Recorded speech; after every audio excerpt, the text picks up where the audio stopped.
শুভ নবমী। আজকের নবমীতে রান্না হয়েছে গরম ভাত, এটা পালং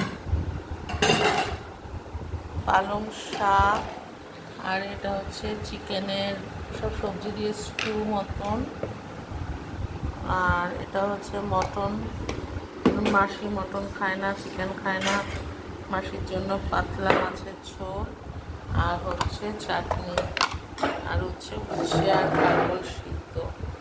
আজকে দুপুরে নবমীতে আজকে এই খাওয়া দাওয়া। আজকে তো সবাই মটন খাচ্ছে নবমীতে, কে কে মটন খাচ্ছে জানিও। ওকে, লাঞ্চ করে নিই, টাটা।